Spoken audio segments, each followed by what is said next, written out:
بعض احادیث آپ کی خدمت میں ذکر کی گئی۔ ہم آغاز میں ہی مزید آگے احادیث کو دیکھتے ہیں، کیونکہ اس باب میں تقریباً 15 احادیث ہیں کہ ان کا ایک دفعہ مطالعہ ہو جائے تو ان کا تکرار انشاءاللہ تعالی مطالب میں سامنے آتا رہے گا۔ ہم نے تقریباً 6 احادیث پڑھ لی تھیں، چھٹی حدیث سے ذکر کرتے ہیں، 7 احادیث ہم نے تقریباً پڑھ لی تھیں۔ مزید ہم اس کو آگے دیکھتے ہیں، کیونکہ چھٹی حدیث میں امام علیہ الصلوۃ والسلام، امام صادق علیہ الصلوۃ والسلام سے یہ تذکرہ وارد ہوا ہے کہ جو غضب کو اپنے روک لیتا ہے، اللہ سبحانہ وتعالی اس کی شرمگاہ کو محفوظ رکھتا ہے، یعنی اس کی عزت کو محفوظ اللہ تعالی رکھتا ہے۔ اور یہ حدیث ثواب الاعمال اور کئی کتب میں ہمارے وارد ہوئی ہے۔ اس سے اگلی حدیث، حدیث نمبر 7 ہے، کیونکہ انسان کے یہاں پہ عورہ کو علامہ مجلسی رحمۃ اللہ علیہ نے جو ذکر کیا ہے وہ آپ کی خدمت میں عرض کیا جائے کہ ستر اللہ عورتہ، کہ علامہ مجلسی فرماتے ہیں کہ ادھر عورہ سے مراد عیوب اور ذنوب ہیں، گناہ اور انسان کے عیب اور نقائص ہیں جو وہ دنیا میں انجام دیتا ہے، کیونکہ ان کے ذریعے سے اس کی عزت چلی جاتی ہے اور اس کی عزت جو ہے وہ پامال ہو کے رہ جاتی ہے۔ جب انسان غضب کو اپنے قابو کرتا ہے تو یہ اس کے گناہوں کا کفارہ بن جاتا ہے اور اللہ تعالیٰ اس کی عزت کو محفوظ کر لیتا ہے۔ حدیث نمبر 7 حدیث قدسی ہے۔ امام باقر علیہ السلام فرماتے ہیں کہ تورات میں یہ بات لکھی ہے کہ اللہ عز و جل نے موسیٰ کلیم اللہ سے مناجات کی اور فرمایا، یا موسیٰ امسک غضبک، اے موسیٰ اپنے غضب کو تم تھامے رکھو،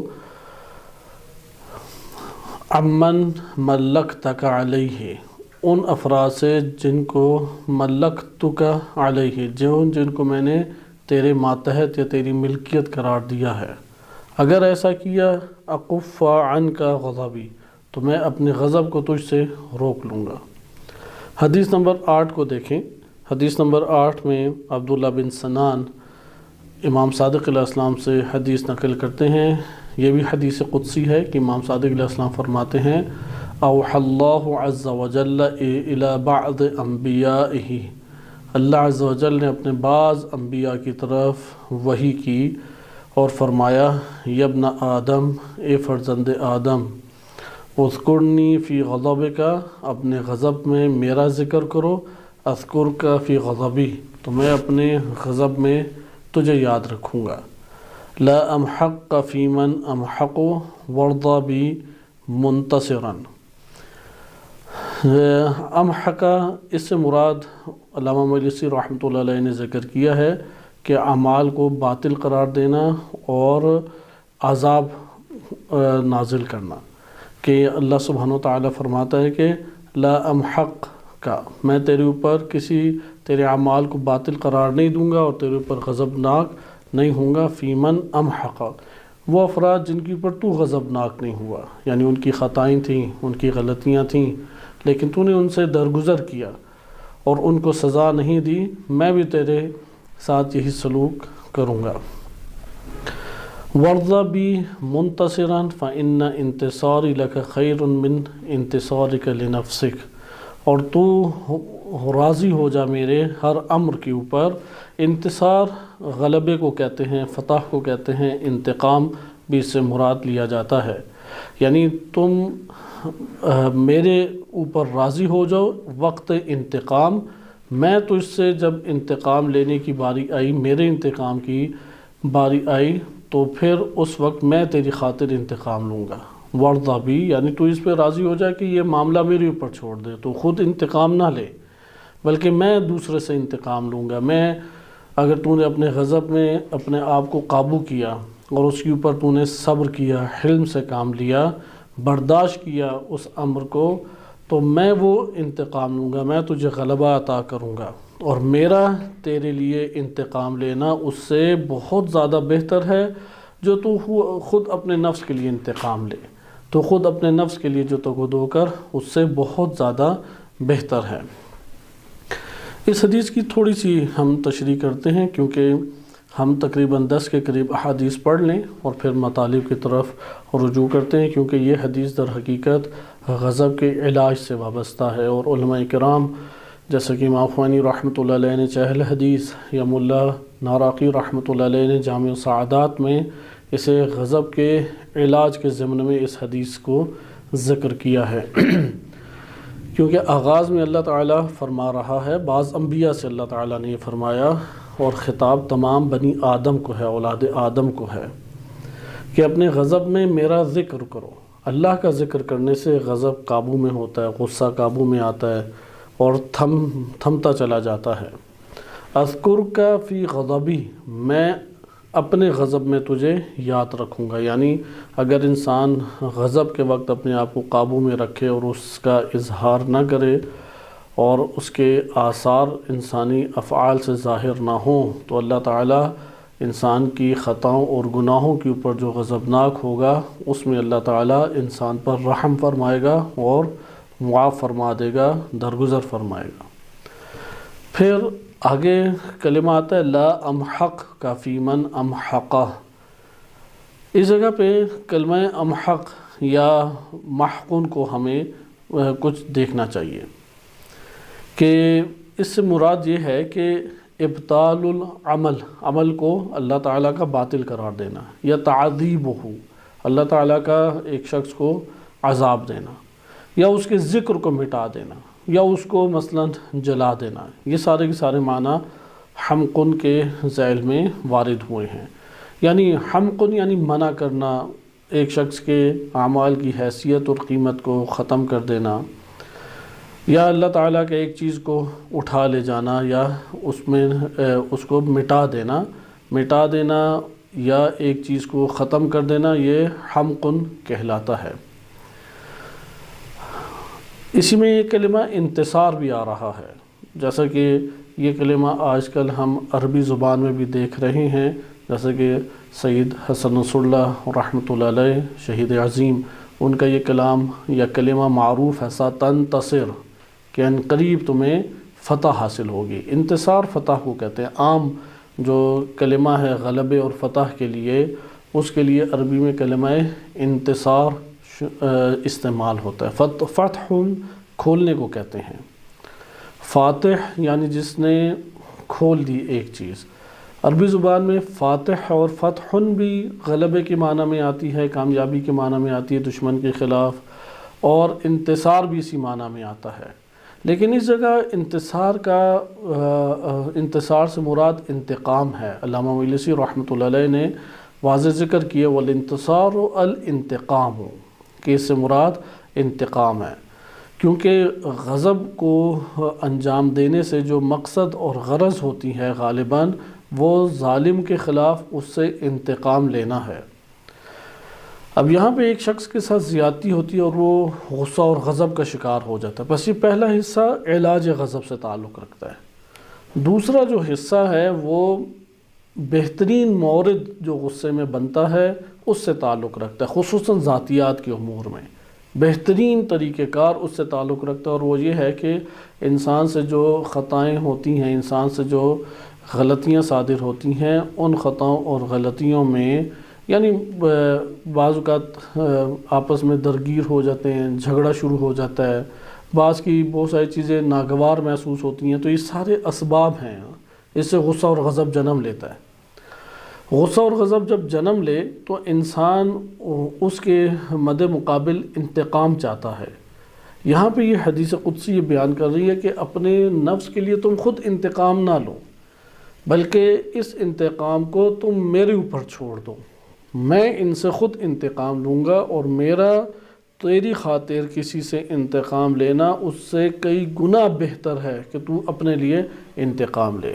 اور قرآن کریم نے اس بات کو متعدد طور پہ ذکر بھی کیا ہے، جیسا کہ آپ آیات کریمہ میں دیکھتے ہیں کہ نبی صلی اللہ علیہ وسلم کو اللہ تعالیٰ نے فرمایا، چونکہ طرح طرح کے طعنے اس عظیم ترین ہستی اور شخصیت کو دیا کرتے تھے، مثلا مجنون کہا، معلم یعنی کسی سے پڑھ لکھ کے آ گیا، یا شاعر بعض نے کہا، جادوگر، وہ تو تمام ایک قسم کے انبیاء علیہ السلام پہ یہ تہمت لگائی گئی، دیوانہ نعوذ باللہ کہا گیا، طرح طرح کی تہمتیں مشرکین نے اور اس معاشرے نے حضرت صلی اللہ علیہ وسلم کی شخصیت کے اوپر لگائی، جس سے نبی صلی اللہ علیہ وسلم بہت حزین اور محزون اور غمزدہ ہوتے تھے۔ ان کے بارے میں قرآن کریم فرماتا ہے، جیسے سورہ قلم آیت نمبر 44 میں ارشاد باری تعالیٰ ہوتا ہے، فَذَرْنِي وَمَن يُكَذِّبُ بِهَذَا الْحَدِيثِ، اس بات کو جو آ کے رد کر رہا ہے، جھٹلا رہا ہے، اس کا انتقام میرے اوپر تو چھوڑ دے۔ فَذَرْنِي یعنی اس کو میرے اوپر چھوڑ دے، میں خود ان سے نپٹوں گا۔ سَنَسْتَدْرِجُهُم مِّنْ حَيْثُ لَا يَعْلَمُونَ، اور ان سے رفتہ رفتہ اس طریقے سے عذاب میں مبتلا کروں گا کہ انہیں معلوم بھی نہیں ہوگا، یعنی عذاب استدراج انہیں دوں گا۔ یا سورہ مزمل میں آیت نمبر 11 میں ارشاد باری تعالیٰ ہوتا ہے، وَذَرْنِي وَالْمُكَذِّبِينَ أُولِي النِّعْمَةِ وَمَهِّلْهُمْ قَلِيلًا، کہ ان لوگوں کو میرے اوپر چھوڑ دے، یہ جو جھٹلانے والے ہیں، بڑے نعمتوں میں زندگی بسر کر رہے ہیں اور جھٹلانے والے ہیں ان حقائق کو اور مثلا توحید اور نبوت کی تعلیمات کو، اور ان کو مہلت دو تھوڑی سی، یعنی ان کو عذاب اللہ تعالیٰ عذاب استدراج میں مبتلا کرے گا۔ اسی طرح اور دیگر جگہوں پہ بھی قرآن کریم نے ذکر کیا ہے کہ ان کو خوف میں پڑے رہنے دو، یعنی یہ لوگ انہی دنیا کی چیزوں کے اندر غرق رہیں، ان کو اللہ سبحانہ و تعالیٰ اچانک ان کی پکڑ کرے گا۔ سورہ حجر میں اور دیگر جگہوں پہ بھی اس طرح سے واضح، فَذَرْهُمْ يَخُوضُوا وَيَلْعَبُوا، سورہ زخرف میں ارشاد باری تعالیٰ ہوتا ہے کہ ان کو آپ چھوڑ دیں، یعنی میرے اوپر چھوڑ دیں اور ڈوبے رہنے دیں ان دنیاوی امور میں، یہ کاروبار اور کریں، تجارتیں کریں، محفلیں جمائیں، عیش و عشرت کرتے رہیں، کہے لگائیں، انہیں دنیا کی امور میں ڈوبے رہنے دیں اور کھیل کود میں مبتلا رہنے دیں۔ خود یہ اس حوالے سے ایک وقت آئے گا کہ ان کی اللہ تعالیٰ پکڑ کرے گا۔ یہی آیت تکرار کے ساتھ سورہ معارج میں بھی وارد ہوئی ہے۔ خلاصہ کلام، یہ جو ہم آیت دیکھ رہے ہیں، حدیث مبارک دیکھ رہے ہیں، اس کا یہ حصہ یہ ہمارے سامنے آشکار کرتا ہے اس بات کو کہ اللہ سبحانہ و تعالیٰ نے اپنے بندوں کو یہ ہدایت کی ہے کہ اپنے ذاتی امور میں، معاشرے کے اندر جو تہمتیں اور طعن و تشنیع اور زیادتیاں ہوتی ہیں، اس میں جب انتقام کی باری آئے یا غلبے کی باری آئے تو اس کو میرے حوالے کر دو، میں اس میں تیرے لیے اس سے انتقام لوں گا، اور میرا انتقام لینا تیرے انتقام سے بہتر ہے۔ یعنی وَرْضَ بِی، تو راضی ہو جا میرے اوپر منتصراً کہ میں انتقام لوں۔ فَإِنَّ انتصاری لَکَ خَیْرٌ، میرا یہ انتقام تیری خاطر لینا وہ بہت بہتر ہے، من انتصارک لنفسک، تیرا اپنے آپ سے، اپنے آپ کے لیے خود انتقام لینا۔ یہ حدیث نمبر 8 تھی۔ حدیث نمبر 9 دیکھیں۔ حدیث نمبر 9 بھی بالکل یہی ہے، عبداللہ بن سنان رضی اللہ عنہ سے ہے۔ امام صادق علیہ السلام فرماتے ہیں، یہی حدیث جو ابھی آپ نے 3 حصوں میں ملاحظہ کی کہ پہلے ذکر کے ذریعے غضب کو قابو کرنے کی بات ہے، اور نمبر 2، اگر کوئی شخص دوسروں کی خطاؤں سے درگزر کرے اور اسے اس کی خطاؤں کے نتیجے میں مت سزا دے تو اللہ تعالیٰ بھی انسان کو سزا نہیں دے گا اور عفو درگزر فرمائے گا۔ اور تیسرا حصہ کہ جب انتقام کی باری آئے یا کسی کو غلبے کی غصہ اور غضب میں باری آئے تو اپنی ان ذاتیات میں انتقام اللہ کے حوالے کر دینا چاہیے، اور اللہ تعالیٰ بہترین انتقام لینے والا ہے۔ حدیث نمبر 10 میں اسی حدیث کا آگے حصہ ہے، اور وہ یہ ہے کہ ان وزاد فیہ، یعنی اسی میں مزید اضافہ یہ ہے، وَإِذَا ظُلِمْتَ بِمَظْلِمَةٍ، اگر تیرے ساتھ کوئی زیادتی کی جاتی ہے، فَرْضَ بِانتصاری، تو میرے انتقام کے اوپر راضی ہو جا، انتصاری لک، جو میں تیری خاطر لوں گا۔ فَإِنَّ انتصاری لک خیر من انتصار لنفسک، انتصارک لنفسک، تیرا اپنی خاطر خود انتقام لینا اس سے کئی گنا بہتر میرا تیرے لیے انتقام لینا ہے۔ وہ یعنی بات تکرار ہے جو حدیث نمبر 8 میں آپ نے ملاحظہ کی، سوائے اس کے کہ ادھر جملے میں اضافہ ہے وَإِذَا ظُلِمْتَ بِظُلْمَةٍ، کہ تجھ سے اگر کسی قسم کی زیادتی کی جائے۔ حدیث نمبر 10 دیکھیں، وہ بھی معنی کے اعتبار سے اسی کلام کے اوپر مشتمل ہے، تھوڑے سے الفاظ تبدیل ہیں، اور یہ البتہ اسحاق بن عمار سے ہے، یعنی امام صادق علیہ السلام کے ایک اور صحابی سے۔ اس کا یہ مطلب ہے جب امام صادق علیہ السلام نے یہ حدیث فرمائی تو کئی اصحاب بیٹھے تھے، یا اس حدیث کو امام صادق علیہ السلام نے مختلف اصحاب کو ارشاد فرمایا۔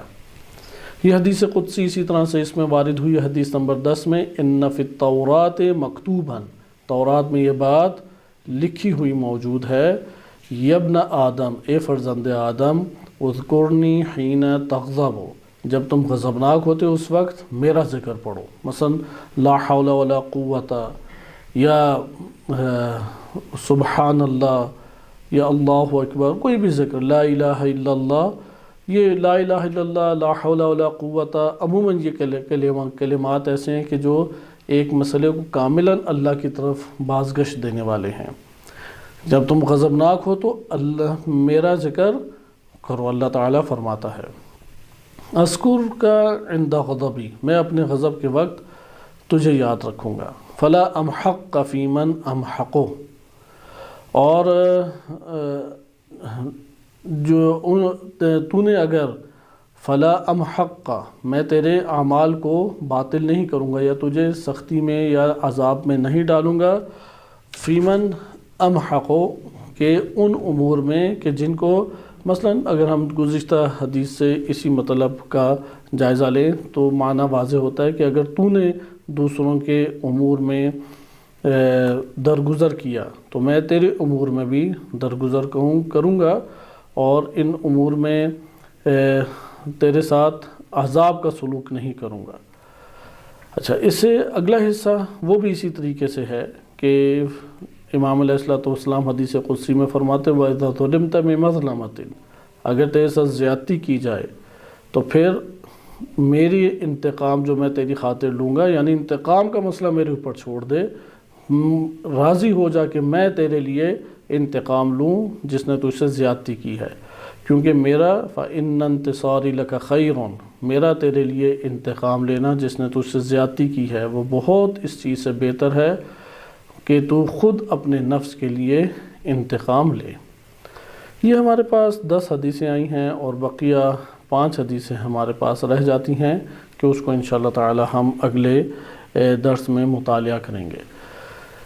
غضب کے جو معنی ہیں آج ہم اس سے اپنی گفتگو کا آغاز کرتے ہیں، کیونکہ غضب کی قیمت اور اہمیت کے حوالے سے گزشتہ درس میں بھی گزر چکا تھا اور کچھ مطالب ذکر ہوئے تھے، اور آج کے درس میں بھی آپ نے اس کو ملاحظہ کیا ہے، اور جو خصوصیات ذکر کی گئی تھی اس میں غضب کے منفی اثرات کو ہی احادیث نے بیان کیا ہے، کیونکہ انسان جو ایمان سے ہاتھ دھو بیٹھتا ہے اس میں بنیادی ترین عنصر وہ شہوت اور غضب کا ہے۔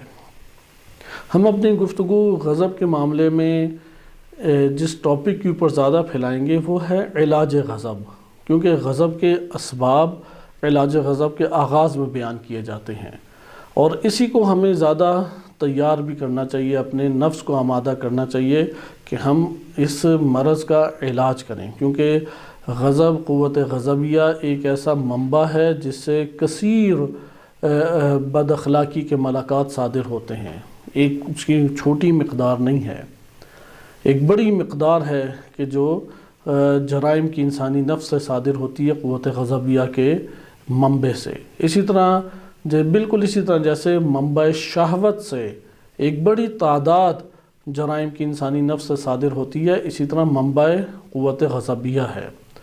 اس میں ہمارے لیے جو نیا نکتہ ہے اور وہ علماء اخلاق نے بیان کیا ہے اور عرفاء نے بھی اس کو ذکر کیا ہے، اور وہ قابل دقت ہے، کیونکہ ابھی تک ہم نے جو مطالعہ کیا تھا اخلاقی باب میں وہ یہ تھا کہ غضب جو ہے وہ شہوت کے مد مقابل ہے، شہوت قوت جاذبہ ہے جس سے انسان ایک چیز کی رغبت اور شوق کی بنا پہ اپنے سے تعلق قائم کرنا چاہتا ہے، یعنی نفس کا اس شے سے تعلق قائم ہوتا ہے، وہ ایک سطح کی محبت بھی اس سے کہلاتی ہے۔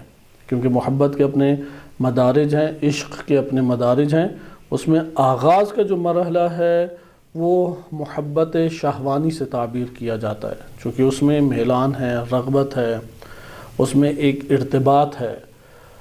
لہذا یہ ارتباط ایک دائری کی حد تک ہو تو یہ شہوت محبت سے جو محبت ہے، یا اسے آپ کہہ لیں کہ محبت حیوانی کا نام دے لیں، یہ ایک انسان کی مادی زندگی کا تقاضا ہے اور اس کے لیے ضروری بھی ہے۔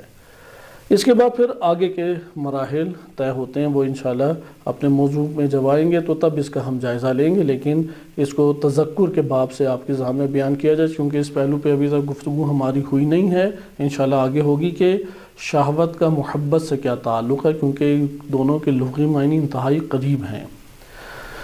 اور جب ہم عمومی طور پہ محبت کہتے ہیں، آیا وہ شہوت سے جدا ہے یا نہیں؟ بعض مراحل اور مراتب میں ہمارے لیے بہت واضح ہے کہ وہ شہوت سے جدا ہے، لیکن کسی مقام کے اوپر محبت شہوت سے سازگار بھی ہے یا نہیں، اس کو ہم انشاءاللہ تعالی اپنی جگہ دیکھیں گے۔ دوبارہ اس بات کا تکرار کر دیا جائے کہ شہوت اور محبت اپنے آثار کے اعتبار سے ہمارے لیے بہت آشکار ہے، لیکن کیا شہوت اور محبت کسی مورد میں ایک دوسرے کے ساتھ سازگار بھی ہیں یا نہیں؟ تو اس کا جواب یقیناً ہاں میں ہے، یقیناً تائید میں ہے کہ بالکل سازگار ہے، لیکن اس کی اب تفصیل انشاءاللہ کسی اور مورد میں پڑھیں گے۔ یہاں پہ ہم نے دیکھا کہ شہوت کے امور کو غالب قرار دیا اللہ تعالیٰ نے، کیونکہ شہوت کی وجہ سے انسان اشیاء سے تعلق قائم کرتا ہے، شہوت کی اساس پر انسان اشیاء سے ایک رغبت ایجاد کرتا ہے، میلان پیدا کرتا ہے، اس لیے شہوت کی امور میں ہمیں غلبہ نظر آتا ہے، اور حلال چیزوں کی فہرست بھی ہمارے پاس وسیع و عریض اللہ تعالیٰ نے قرار دی ہے، اور اس کی مدت بھی اللہ تعالیٰ نے حدود میں رہتے ہوئے وسیع و عریض قرار دی ہے، کیونکہ شہوت کے اندر رحمت الہی کی جھلک ہے، محبت کی اس کے اندر ایک جھلک اپنی سطح تک پائی جاتی ہے، کیونکہ اللہ تعالیٰ نے انسان کے لیے شہوت کا جو عنصر رکھا ہے اس سے لذت کا حصول ہوتا ہے، اس سے سکون انسان کو حاصل ہوتا ہے، اسی سے نسل انسانی بڑھتی ہے، اسی سے دنیا کے امور چلتے ہیں، اسی سے بدن کو صحت میسر آتی ہے، اسی سے انسان دوسروں کو صحت مند اور تندرستی کی طرف لے کے آتا ہے۔ یہ ساری کی ساری چیزیں آپ دیکھیں کہ شہوت باعث بن رہی ہے دنیا کی آبادکاری کا، دنیا کی رونق کا، دنیا کی زینت کا، تو یہی اللہ تعالیٰ کی رحمت بھی ہے۔ لہذا حیات ہے، اس حیات کے اندر پھر کمال ہے، اس شے کے اندر پھر جمال ہے، حیات اور جمال دونوں کو منبع کیا قرار پا رہا ہے؟ مادی طور پہ وہ شہوت قرار پا رہی ہے۔ اس لیے شہوت جو ہے چونکہ اللہ کی رحمت غضب کے اوپر غالب ہے، وسعت رحمتی غضبہ یا غضبی، کہ میری جو رحمت ہے وہ میرے غضب کے اوپر وسیطر ہے، غالب ہے، تو اس کا ایک نمونہ مادی جہان میں، البتہ ایک نمونہ اس کا وہ شہوت کا غلبہ ہے۔ اس لیے شہوانی چیزوں کو اللہ تعالیٰ نے، انواع و اقسام کی شہوانی چیزیں اللہ تعالیٰ نے ہمارے لیے حلال قرار دے دی ہیں، کیونکہ اسی کے ذریعے سے سکون اور راحت برپا ہوتی ہے، اسی کے ذریعے سے انسان کے گھرانے آباد ہوتے ہیں، اسی کے ذریعے سے انسان سوسائٹی اور معاشرہ اور خاندان آباد کرتا ہے، اسی کے ذریعے انسان جو ہے وہ میل ملاپ پیدا کرتا ہے۔ مثلا محفل جمانے کی شہوت نہ ہوتی، محفل نہ جمتی۔ اگر انسان کے پاس کھانے پینے کی شہوت نہ ہوتی تو انسان خدمت بھی نہ کر سکتا، سخاوت بھی اس سے جاری نہ ہوتی اس کے وجود سے۔ اسی طریقے سے ایثار اور قربانی کی مثالیں بھی ہمیں نہ ملتی۔ لہذا ہم نے ملاحظہ کیا کہ یہ ایک منبع ہے۔ اس کے مد مقابل جو ہم نے پڑھا وہ غضب کا قوت مدافع ہونا ہے، یعنی انسان دور کرتا ہے قوت غضب کی وجہ سے ناگوار اور نقصان دہ چیزوں کو۔ لہذا جتنی بھی ناگوار چیزیں، ناپسندیدہ چیزیں، مکروہ چیزیں، ان کے وہ قوت غضب کی وجہ سے دور کرتا ہے۔ اس حد تک جو ہم نے تشریح اور تفسیر پڑھی ہے، اس سے ہمارے پاس یہ بات سامنے آئی کہ قوت شہوت جذب کا اور اٹریکشن کا ایک باعث ہے، اور قوت غضبیہ وہ دھکیلنے کا کام کرتی ہے، دفع کرنے کا کام کرتی ہے، دور کرنے کا کام کرتی ہے۔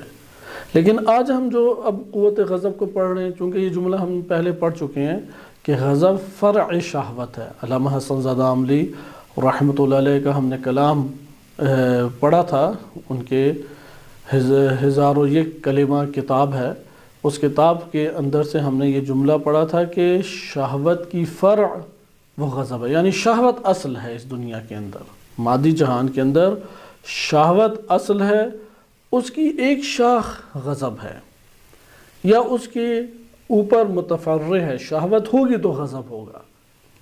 لیکن اس جگہ پہ ہمیں یہ ضرور نقطہ مد نظر رکھنا ہوگا کہ شہوت اور غضب بیک وقت دونوں انسان کے اندر بیدار نہیں ہوں گے. یہ بات اپنی جگہ پہ درست ہے، کیونکہ انسان جب ایک نوع شہوت اختیار کر رہا ہو اس کا یہ مطلب نہیں ہے کہ بقیہ انواع شہوت بھی ایکٹیو ہوں. مثلا جب انسان بالفرض کھا رہا ہے تو ضروری نہیں ہے کہ وہ اس ٹائم کہے لگا کہ گپ شپ کرتے ہوئے دیگر امور میں بھی مصروف ہو. بعض شہوات قابل جم ہوتی ہیں، بعض شہوات قابل جم نہیں ہوتی. مثلا انسان چاہتا ہے کھیل کود میں مبتلا ہو، اب کھاتے ہوئے کہ کھیل کود میں مبتلا نہیں ہوا جا سکتا، وہ دو میں سے ایک کام کرے گا. لیکن کھاتے ہوئے دیکھ سکتا ہے، کھاتے ہوئے سن سکتا ہے، کھاتے ہوئے تخیلات میں گم ہو سکتا ہے، تو کھاتے ہوئے محفل کا حصہ بن سکتا ہے. یہ قابل جم ہے. بہت ساری شہوات قابل جم نہیں ہیں. لہذا ہم نے وہ جو پہلو پڑھا تھا کہ شہوت اور غضب ایک ساتھ قابل جم نہیں ہے، کیونکہ ایک جو ہے وہ سکون ہے اور ایک ہے اضطراب. ایک آگ ہے اور ایک اس کے مقابلے میں ایک تحمل کی صورت ہے کہ جس میں آپ کہیں کہ حرارت غضبیہ موجود نہیں ہے. ہاں حرارت شہویہ اپنی طور پر موجود ہے. لہذا دونوں بیک وقت قابل جم ہو کے ایکٹیو نہیں ہوں گے. یعنی یہ اگر ہم فرع شہوت غضب کو قرار دیتے ہیں تو یہ ان دیگر شہوات کے ساتھ جم نہیں ہوگی. ہم اس جملے کے اوپر غور کرتے ہیں. یعنی یہ دو نتیجے سابقہ ہم لے چکے ہیں. ایک نتیجہ ہم نے یہ لیا تھا کہ شہوت جذب کرتی ہے، اٹریکشن ہے، اور غضب دور کرتا ہے اشیاء کو. غضب کے ذریعے سے ہم اپنے نفس کو نقصان دہ اور ناگوار چیزوں سے دور کرتے ہیں. دوسرا نتیجہ ہم نے گزشتہ مباحث سے یہ لیا تھا کہ جب شہوت ایکٹیو ہو تو غضب اس ٹائم ایکٹیو نہیں ہوتا، فعال نہیں ہوتا. اس لیے یہ دونوں قابل جم بیک وقت نہیں ہوتے، پے در پہ ہو سکتے ہیں. مثلا شہوت پوری ہوگی، اب غضب انسان کے نفس کے اوپر غالب آ گیا، یا غضب غالب آ گیا تو شہوت جو ہے وہ اس ٹائم پہ بیٹھ گئی. یہ ہو جاتا ہے. لیکن یہ نہیں ہو سکتا کہ دونوں ایک ساتھ، غضب بھی شدید ہے اور شہوت کو بھی بھرپور لذت کے ساتھ انجام دے رہا ہے. یہ عموماً نہیں قابل جم دکھائی دیتی. ہم جو اس مرحلے میں پڑھ رہے ہیں وہ یہ تشریح پڑھیں گے کہ غضب اور غصہ وہ فرع شہوت ہے، وہ شہوت کی شاخ ہے، شہوت کی ایک فرع ہے. اصل شہوت ہے، یہ فرع ہے. اس کے لیے ہم جامع السعادات سے ہم تعریف پڑھتے ہیں غضب کی. اس میں یہ نقطہ ذکر ہے کہ بیان کرتے ہیں کہ الغضب وہو کیفیت نفسانیت. غضب کا جو منبع ہے وہ قوت غضبیہ ہے. قوت غضبیہ کیا ہے؟ ایک یہ غضب کیفیت نفسانی ہے.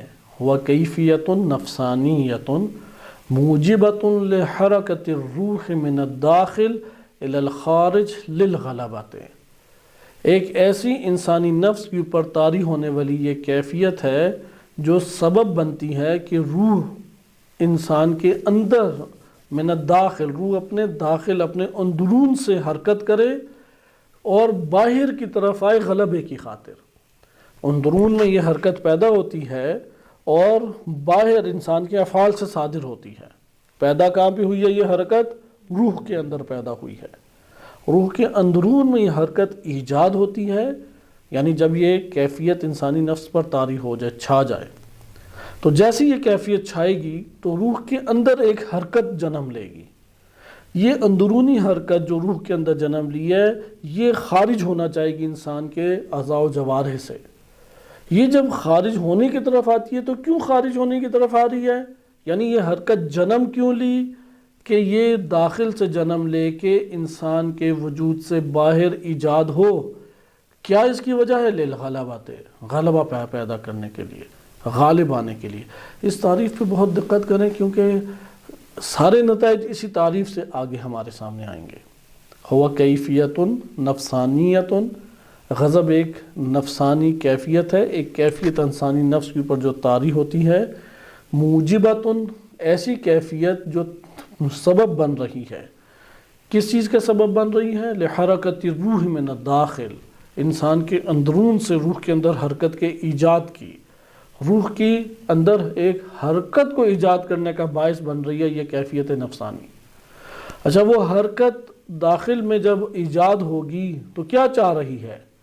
وہ چاہ رہی ہے کہ وہ انسان کی روح سے باہر ظاہر ہو اس دنیا کے اندر، افعال و جوارح سے ظاہر ہو وہ حرکت۔ اچھا، کیوں یہ ایجاد ہوئی اور کیوں خارج ہو؟ داخل سے ایجاد کیوں ہوئی اور خارج میں کیوں وہ آنا چاہتی ہے؟ للغلبۃ، تاکہ وہ اس شے کے اوپر انسانی نفس غلبہ پا لے۔ آگے بیان فرماتے ہیں وَمَبْدَأُهُ، غضب کا آغاز جہاں سے ہوتا ہے شہوت الانتقام، انتقام کی شہوت۔ ادھر شہوت سے کیا مراد ہے؟ کیونکہ شہوت کی کئی اقسام تھیں، جیسا کہ اقتدار کی شہوت الگ ہے، اسے کہتے ہیں حب جاہ و جلال، اردو میں بھی یہ کلمہ چلتا ہے، حب جاہ و جلال، اسے کہتے ہیں شہوت اقتدار۔ وہ اپنے آپ کی حاکمیت چاہتا ہے۔ مثلا کسی کے پاس اگر ایک چھوٹی سی چابی ہے، وہ چاہے گا یہ چابی میرے پاس ہی رہے، کسی کے پاس نہ پہنچے۔ کسی کے پاس ایک قلم ہے، وہ چاہے گا یہ قلم میرے پاس لے، اگلا جتنا بھی محتاج ہو جائے، میں نے وہ میرے سامنے جھکے تو تب میں یہ دوں گا۔ ایک شہوت اقتدار انسان کے اندر، بالخصوص اپنی ملکیت کی چیزوں میں بہت اس کا احساس انسان کو بڑھ جاتا ہے، اور وہ ایک اقتدار چاہتا ہے۔ اور یہ وہ واحد ایسا مرض ہے، یا واحد ایک ایسی نفس کے ساتھ لڑائی ہے۔ مرض تو یہ بنتا ہی بنتا ہے، بہت سارے افراد میں اگر کسی نے تزکیہ نہیں کیا تو مرض آہستہ آہستہ یہ حاصل ہوتا جاتا ہے۔ یا یہ بھی ہوتا ہے مرض کی کیفیت نہیں ہے، لیکن دنیا میں اس کو بار بار جو حالات سامنے آتے ہیں اس میں یہی والی مشکلوں سے پیش آتی ہے۔ اور یہی بات ہے کہ یہ جو مشکلوں سے پیش آ رہی ہے اس میں وہ علاج کرے، یعنی ہر روز جاہ و جلال کا تقاضا انسان اپنے نفس میں ابھرتا دیکھتا ہے، خواہش ہوتی ہے اقتدار میں آئے، شہرت حاصل کرے، اسے کہتے ہیں حب جاہ و جلال۔ ایک شہوت حب جاہ و جلال ہے، شہوت اقتدار۔ ایک شہوت محافل ہے، ایک شہوت شہرت ہے، جیسا کہ اس ٹائم سوشل میڈیا اسی احساس کے اوپر بھرا ہوا ہے کہ بہت سارے افراد چاہتے ہیں کہ دوسرے لوگ مجھے پہچانیں، لہذا ہر ایسی حرکت کو انجام دینے کے لیے وہ آمادہ دکھائی دیتے ہیں جس سے لوگ اسے دیکھیں اور لوگ اس کی طرف توجہ کریں۔ اسی طرح ایک شہوت مال ہے، شہوت جنسی ہے، شہوت سماعت ہے، شہوت خوراک اور غذا ہے، شہوت بصارت ہے، دیکھنا چاہتا ہے چیزوں کو، آنکھوں میں اسے ٹھنڈک کا ایک احساس ہوتا ہے، شہوت نیند ہے، سونا چاہتا ہے وہ۔ انواع و اقسام کی شہوتیں ہیں، انہی میں سے ایک شہوت انتقام ہے، یعنی وہ جب غضب کے ذریعے سے افعال کو صادر کرتا ہے اور اگلے کو مشکل میں دوچار کرتا ہے، ایک عجیب ٹھنڈک کا احساس کرتا ہے اپنے اندر، ایک عجیب سکون کا احساس کرتا ہے، اضطراب گویا کہ ختم ہو جائے۔ بالکل اسی طریقے سے کہ جس طریقے سے جناب حمزہ سید الشہداء علیہ السلام جب جنگ احد میں ہندہ نے شہید کرایا وحشی کے ذریعے سے، تو آ کے اس نے انتقام لیا جناب حمزہ سے، کیونکہ اس کے باپ اور اس کے بھائی کو جناب حمزہ اور امیر المومنین علیہ السلام انہوں نے ہی قتل کیا تھا۔ تو وہ آئی، پاؤں سر کے اوپر رکھا اور پاؤں سے خوب اس نے جسم کو جناب حمزہ کے مارا، اور اس کے بعد ناک کو کاٹا، آنکھیں نکالیں، کان کاٹے، ہاتھوں کو کاٹا، انگلیوں کو کاٹا، اور پاؤں کی انگلیاں کاٹ کے پورا ایک ہار بنایا، اور ہار بنا کے پھر اپنی گردن کے اوپر ڈالا، اور اس میں پھر اشعار پڑھے اور غلبے والی باتیں کی۔ یہ ساری کی ساری حرکات کیوں انجام دے رہی ہے وہ؟ تاکہ شہوت انتقام کو پورا کرے۔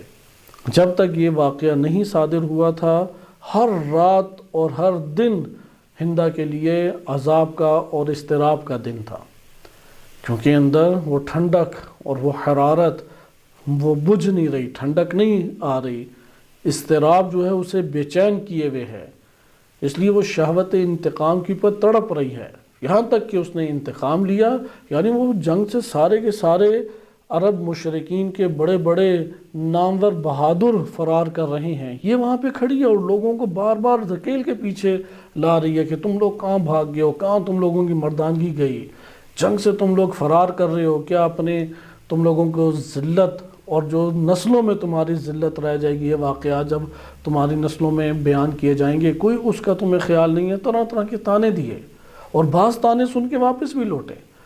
لہٰذا آپ یہ دیکھیں کہ قوت انتقام، شہوت انتقام نے کس قدر ایک خاتون کو درندگی اور حیوانیت اور سفاکیت کے مرحلے کی پر لا کھڑا کیا۔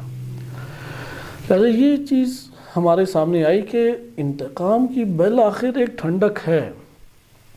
پتہ ہے مثلاً یہ کہ غیبت منع ہے، اگلے کے چہرے کو مسخ کرنا، کیونکہ غیر معصوم ہے تو برائیاں ہوتی ہیں، بعض اوقات ایک دوسرے کے سامنے کوئی برائی آشکار بھی ہو جاتی ہے، بعض اوقات برائی نہیں ہوتی، گناہ نہیں ہوتا، عیب ہوتا ہے لیکن پوشیدہ عیب ہے، مثلا ہم کسی کے سامنے وہ عیاں ہو گیا، اب اس کے کسی چیز سے وہ مثلا حسد کمال سے کر رہا ہے یا کوئی اور عنصر دشمنی اس کے وجود میں پیدا ہو جاتا ہے تو غیبت جا کے وہ کرتا ہے۔ منع بھی کیا جائے یہ غیبت ہے، جانتا ہے کہ غیبت گناہ کبیرہ ہے، بڑے گناہوں میں سے ہے، اور اس کی جو اگلے جہان میں صورت بنے گی وہ بھی اسے پتہ ہے کہ اپنے مردہ بھائی کا گوشت کھانا، یعنی جو غیبت کرتا ہے وہ برزخ میں قیامت میں کیا کام انجام دے رہا ہوگا، بار بار اس کا بھائی سامنے آئے گا، وہ اس کو مارے گا اور اس کے ٹکڑے ٹکڑے کرے گا اور پھر گوشت کھائے گا،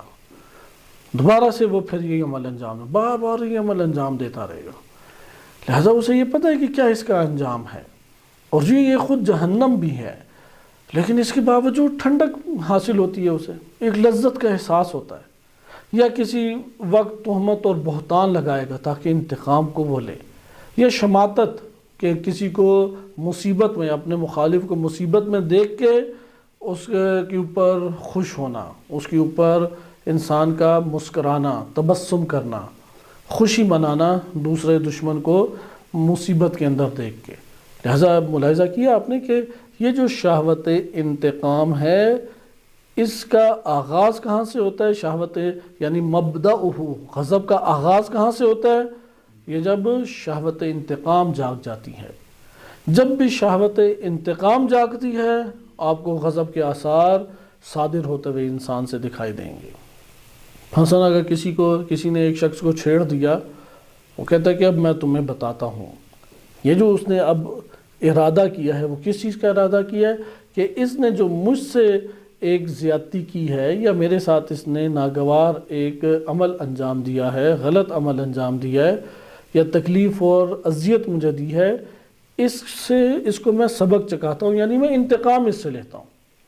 اچھا، انتقام لینے کی طرف جو رغبت ہے، رجحان ہے، اور اس انتقام لینے سے جو اس کو ایک لذت اور ٹھنڈک کا احساس ہوگا، یہ شہوت انتقام کہلاتی ہے۔ لہذا غضب کا جو اصل مبدا ہے وہ مبدا شہوت انتقام بنتا ہے۔ اس لیے علامہ حسن زادہ عاملی رحمۃ اللہ علیہ نے فرمایا تھا کہ غضب کی حقیقت کیا ہے؟ فرع شہوت، فرع شہوت، غضب کی حقیقت شہوت کی فرع ہے، یعنی شہوت اصل ہے، اس کی ایک شاخ وہ غضب ہے۔ کیا مطلب غضب؟ یعنی اگر ہم غضب کے مترادف کلمہ لانا چاہیں تو وہ مترادف کلمہ، تشریحی کلمہ جو بنے گا وہ ہے شہوت انتقام، کیونکہ یہاں سے جو اپنے شہوت انتقام کو قابو کر لے وہ غضب کو بھی قابو کر لے گا۔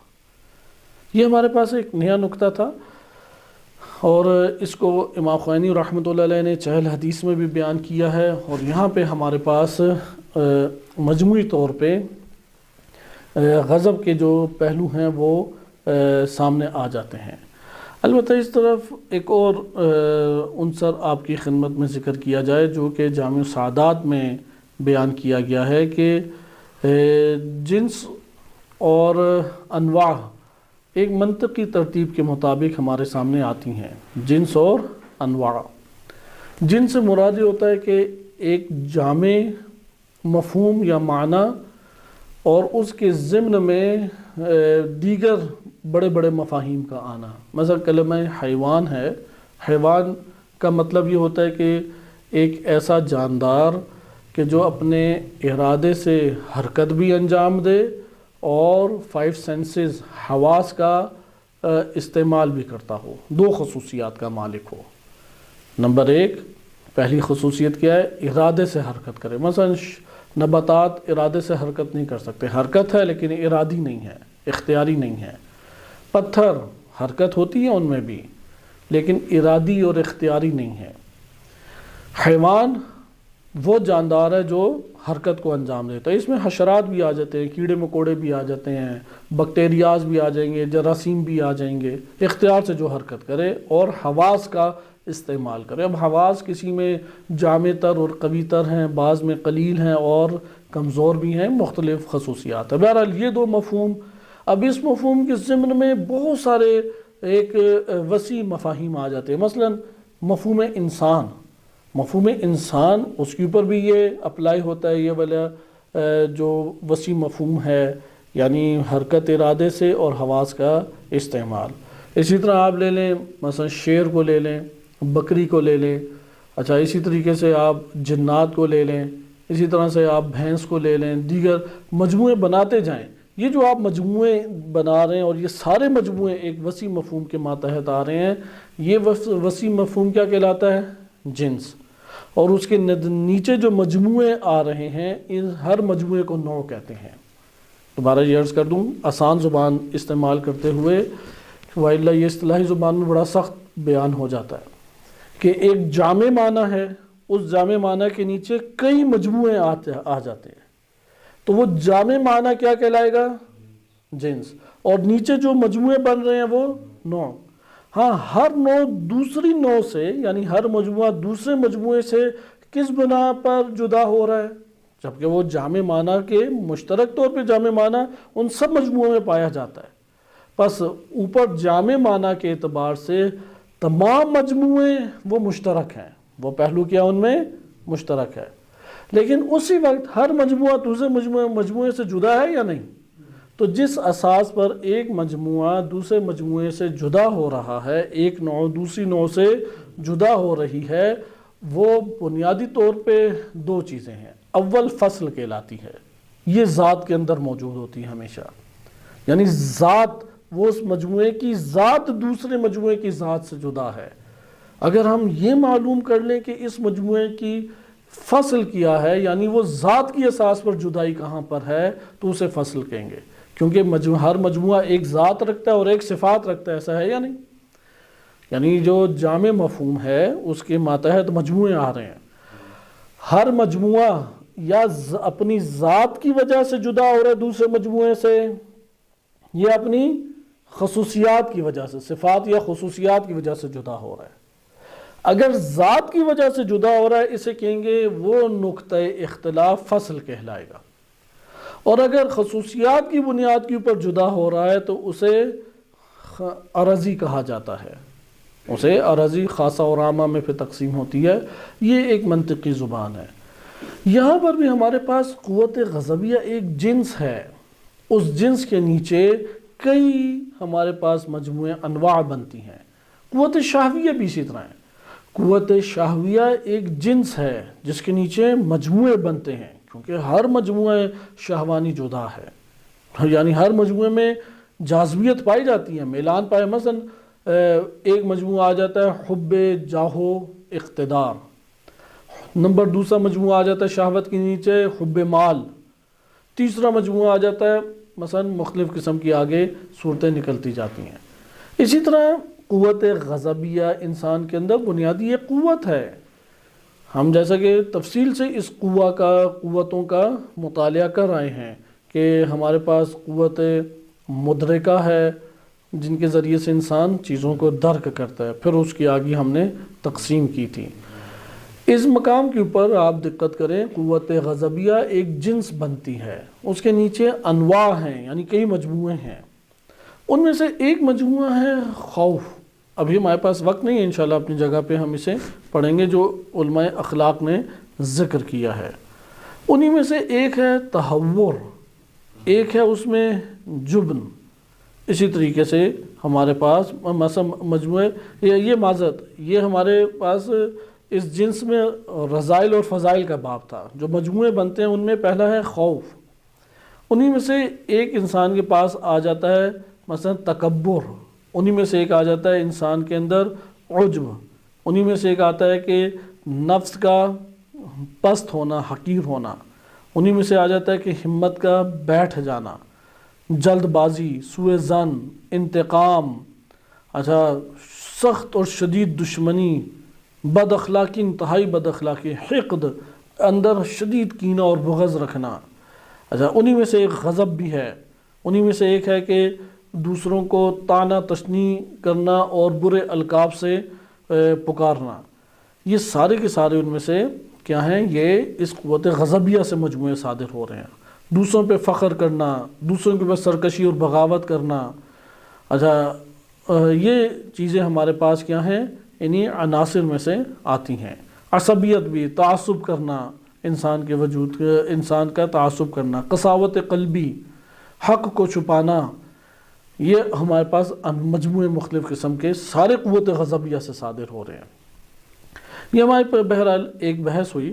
ہم اس میں صرف جس مورد کو مد نظر رکھ رہے ہیں وہ غضب ہے، یعنی قوت غضبیہ، اور بذات خود غضب میں ہمیں کسی حد تک فرق کرنا پڑے گا. اور اس کی بنیادی وجہ یہ ہے کہ غضب کی قوت غضبیہ کی اساس پر انسان کے اندر سے کئی طرح کے افعال صادر ہو رہے ہیں، اور وہ افعال اپنی تشریح رکھتے ہیں اور اپنی خصوصیات رکھتے ہیں. انہی میں سے ایک ہے خود غضب کا دکھانا. بالکل اسی طرح قوت شہویہ اور جنسی قوت دونوں میں فرق ہے. قوت شہویہ وہ ایک جنس ہے، اس کا ایک مجموعہ جنسی شہوت ہے، اس کا ایک مجموعہ وہ مثلا خوراک میں شہوت ہے، ایک مجموعہ مال کی شہوت ہے. شہوات انسان کی مختلف ہیں، لیکن وہ ساری کہاں سے صادر ہو رہی ہیں؟ اسی قوت شہویہ سے. یہ جنس بنتی ہے. اسی طرح یہ قوت غضبیہ جو ہے یہ انسان کے وجود کے اندر جنس بنتی ہے، جس سے مختلف صادر ہوتے ہیں مجموعے. غضب ان میں سے ایک ہے. بس اس غضب کا منبع علماء اخلاق نے جیسا کہ ذکر کیا ہے وہ شہوت انتقام ہے، جو کہ افراط کی جانب بھی ہوتا ہے اور تفریط بھی. افراطی صورت تہور کہلاتی ہے اور تفریطی صورت بزدلی یا جبن کہلاتی ہے. اور جب یہ شدید تر ہو جاتا ہے، شہوت انتقام اپنے اوج کو پہنچتی ہے، تو پھر ایک شدید انسان کے وجود کے اندر حرکت جنم لیتی ہے اور انسان کے عقل کو وہ مکمل طور پہ تاریک کر دیتی ہے.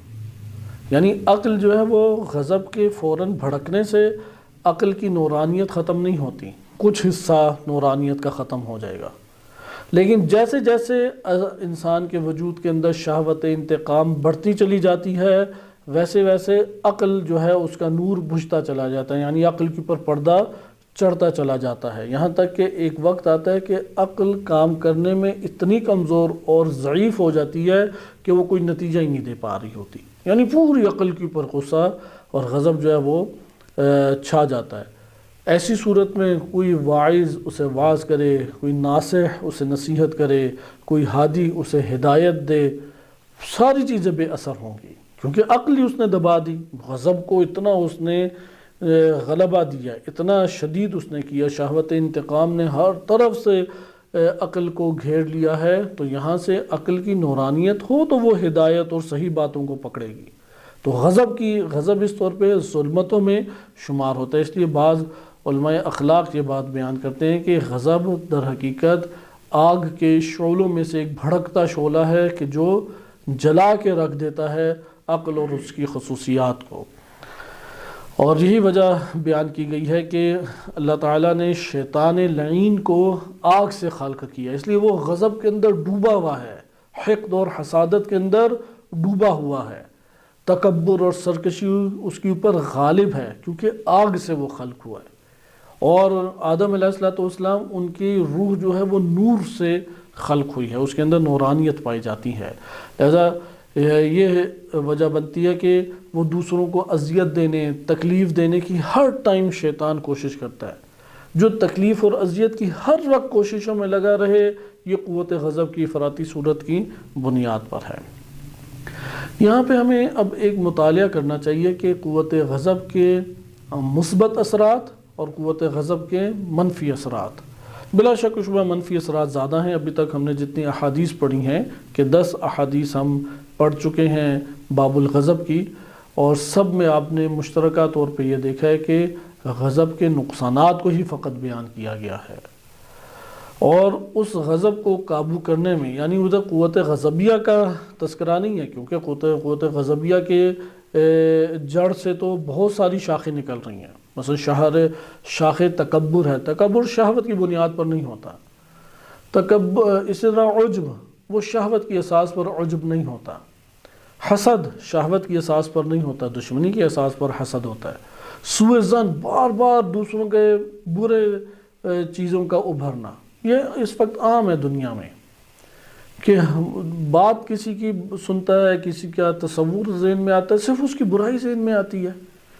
سوء ظن ہر ٹائم ذہن میں آنا، برے خیالات جسے آپ کہتے ہیں، شخصیت کے بارے میں منفی خیالات ہر ٹائم آنا، وہ غضب کے اساس کے اوپر ہے. اسے غضب قابو کرنا چاہیے. لہٰذا یہ ہمارے پاس بات آئی کہ ہم یہاں پہ خود غضب کو مطالعہ کر رہے ہیں، قوت غضبیہ کو بھی مطالعہ نہیں کر رہے، کیونکہ یہ بیان گزر چکا ہے کہ تمام اخلاقی ملاکات وہ 4 قوتوں کے اوپر قائم ہیں. قوت عقل، اس سے کئی مجموعے نکلتے ہیں. قوت عقل وہاں پہ جنس ہے جس کے ماتحت کئی انواع ہیں، اور ان انواع کے پھر افراد ہیں. اچھا، اسی طرح سے قوت عفت ہمارے پاس تھی. اس قوت عفت سے پھر کئی انواع نکلتے ہیں. قوت ہمارے پاس غضبیہ تھی، یا شجاعت بھی آپ تعبیر کر سکتے ہیں. قوت عفت کو آپ شہوت سے بھی تعبیر کر سکتے ہیں، اور ان سے پھر انواع نکلتی ہیں، فضائل کی بھی اور رذائل کی بھی.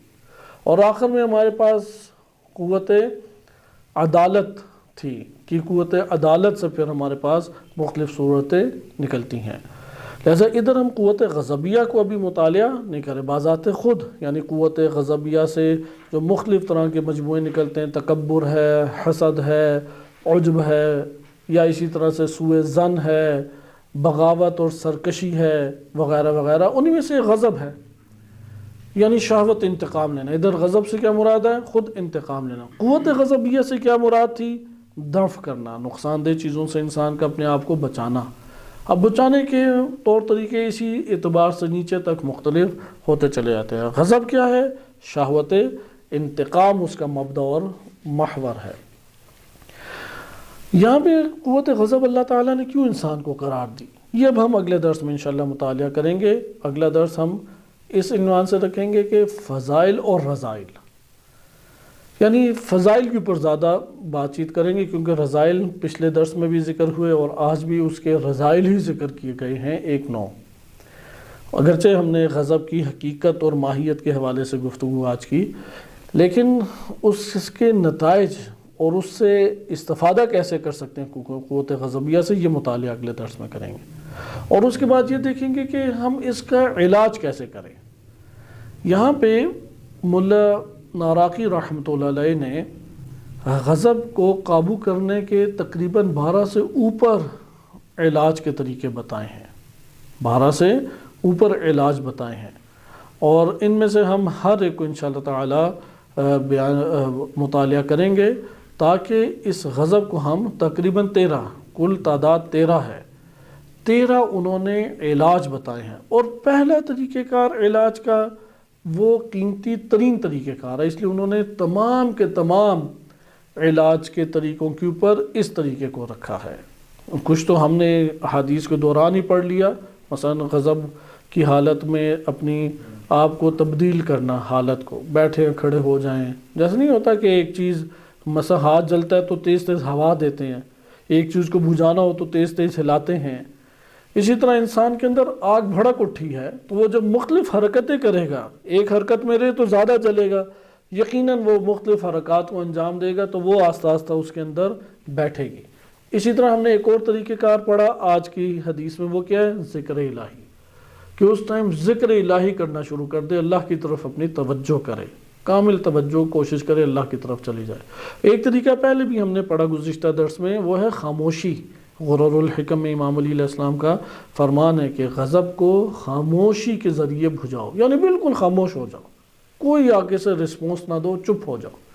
ایک روب بھی قائم کرے گا مد مقابل پہ، اور ناگوار چیزیں صادر ہونے سے انسان بچ جائے گا۔ یہ 3 علاج تو ہم نے پڑھ لیے، لیکن یہاں پہ یہ آئیں گے ترتیب میں، ان 13 میں یہ تینوں علاج ہیں، لیکن ہم اس ترتیب سے پڑھتے ہیں کیونکہ علماء اخلاق ہیں، باعمل ہیں، خود پہلے عمل کیا پھر انہوں نے یہ تحریر لکھی ہے، اس لیے ان کی بات کو اور ان کی ترتیب کو ہم اختیار کرتے ہیں۔ انہوں نے جو پہلا علاج لکھا ہے، صرف میں وہ ترجمہ پڑھ رہا ہوں، ہم اپنے ہی مورد میں پڑھیں گے، یہ تذکر کے باب سے ہے، کیونکہ ہر درس میں ہم علاج کو تھوڑا بہت زیر بحث لاتے رہیں تاکہ ہر درس میں ہم اس کی کوشش ضرور کریں۔ اور یہ پہلی چیز کیا ہے؟ کہتے ہیں کہ اذ علاج کل علت بحسب مادتها، ہر بیماری کا علاج جو ہے وہ اس کے مادہ، یعنی اس بیماری کا جو مادہ ہے اس کو ختم کرنے سے ہے، یعنی جو چیزیں اس بیماری کو وجود دینے والی ہیں ان سارے کے سارے اسباب کو آپ ختم کریں۔ مثلا اگر کوئی شخص بالفرض ایک ڈینگی وائرس سے بچنا چاہتا ہے، مچھر کے ڈینگی وائرس سے بچنا چاہتا ہے، تو مچھر کہاں پہ آتا ہے؟ پانی کے اوپر، یا مچھر کسی کوڑا کرکٹ میں تھوڑا بہت نمی آ جائے، نمی کے اوپر آتا ہے، یا نمی پہ یا کھڑے پانی پر آتا ہے۔ تو یہاں پر اگر کوئی ڈینگی وائرس سے بچنا چاہے تو سب سے پہلے کیا اسے کہیں گے؟ تم پانی ہی نہ کھڑا ہونے دو، تم نمی ہی نہ پیدا ہونے دو، وہ مچھر ہی نہیں آئے گا، کیونکہ اس کی ساری خوراک ہی اس چیز کے اوپر مشتمل ہوتی ہے۔ اپنے بدن کو بھی تم مکمل طور پہ خشک کرو، تو وہ اس کے بغیر نہیں آتا، کیونکہ مچھر پیداوار مچھر کی اسی جگہ پر ہوتی ہے، اس لیے اس کے اسباب کو ختم کر دو، وہ آہستہ آہستہ بیٹھ جائے گا۔ ادھر بھی اسی طرح سے مولانا راقی رحمۃ اللہ علیہ فرماتے ہیں ہر چیز جس کو آپ جڑ سے ختم کرنا چاہتے ہیں اس کو پیدا کرنے والے اسباب ہی آپ جنم نہ دیں۔ اب غضب کو آپ جڑ سے قابو کرنا چاہتے ہیں، کیونکہ ختم تو نہیں کر سکتے، 100% غضب انسان کے وجود سے ختم نہیں ہو سکتا، کیونکہ اس سے انسان اپنی زندگی میں بہت سارے خوبیاں اور بہت سارے فوائد کو بھی حاصل کرتا ہے، جیسا کہ شیطان کے بارے میں کہا اتخذوا عدوا، قرآن نے کہا اتخذوہ عدوا، کہ تم اسے دشمن بناؤ۔ دشمنی تو تب بھی ہوگی جب غضب بھڑکے گا، شیطان کے خلاف غضب بھی نہ بھڑکے تو اسے کیا دشمنی کرنی ہے؟ اسی لیے انتقام بھی اسی کو کہتے ہیں، غضبناک ہونا در حقیقت یہ انتقام کا ایک مفہوم آپ نے دیکھا کہ ہمارے معاشرے کے اندر ہے، ہم اسے انشاءاللہ اپنی جگہ پر تھوڑا مطالعہ کریں گے کہ کیا آیات روایات سے انتقام کا مفہوم سامنے آتا ہے، لیکن یہ جو شہوت انتقام ہے یہ سبب بنتی ہے غضب کا۔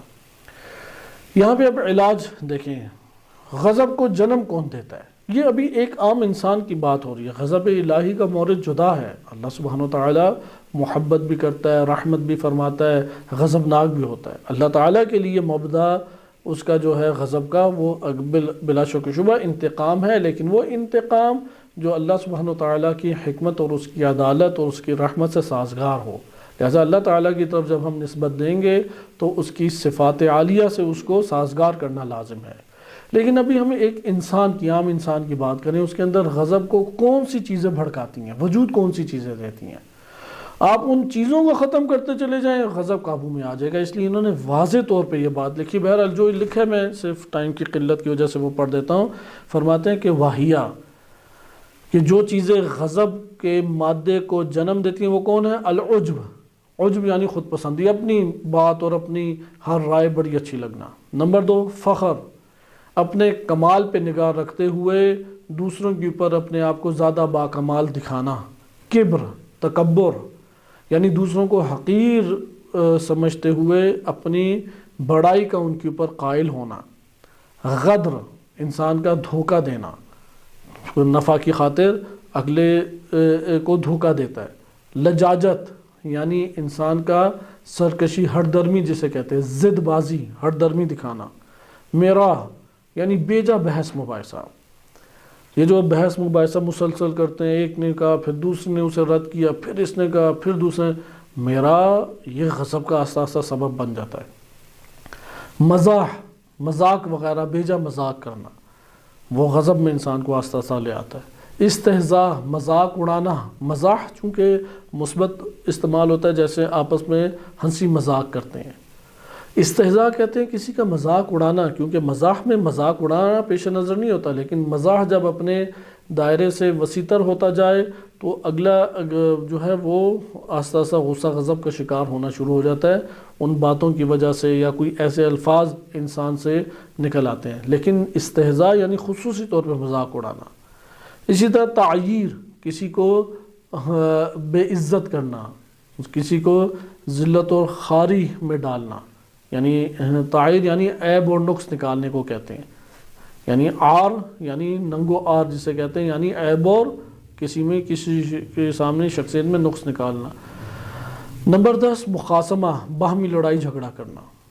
نمبر 11 شدت الحرص علی فضول الجاہ والاموال الفانیہ، اقتدار اور اموال کی خاطر شدید حرص دکھانا، یعنی زائد، ایک حد تک تو جاہ و جلال انسان کے دائرے اختیار میں ہوتا ہے، اعتدال میں ہوتا ہے۔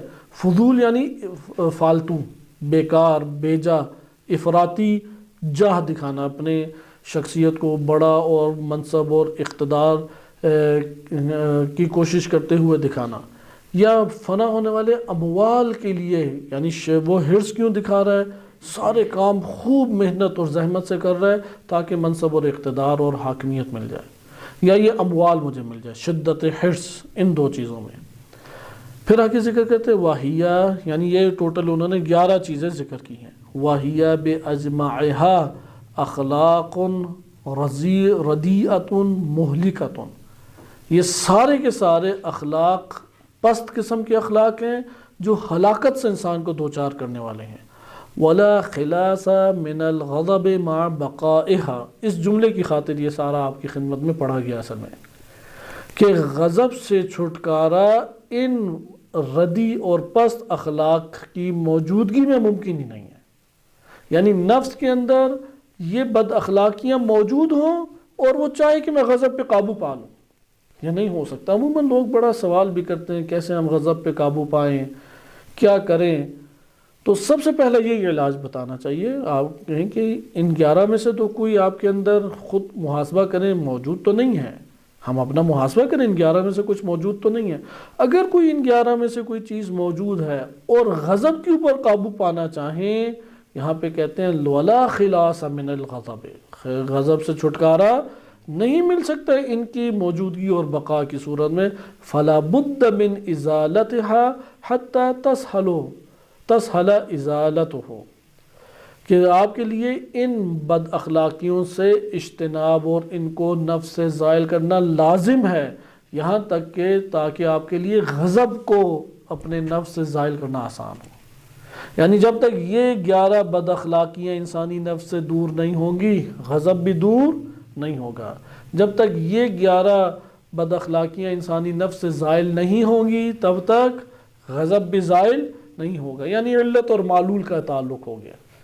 کوئی غضب کو قابو کرنا چاہتا ہے تو ہم کہیں گے پہلے یہ 11 بد اخلاقیاں اپنے وجود سے دور کرو۔ آخر یہ 11 بد اخلاقیاں ہمارے وجود سے دور نہیں ہوتی، بار بار غضب کو جنم دیتی رہیں گی اور انسان ایک مشکل میں اپنے نفس کے اندر احساس کرتا رہے گا۔ انشاءاللہ تعالی بقیہ نکات اگلے درس میں مطالعہ کریں گے۔ صلی اللہ علیہ سیدنا محمد وآلہ طاہرین۔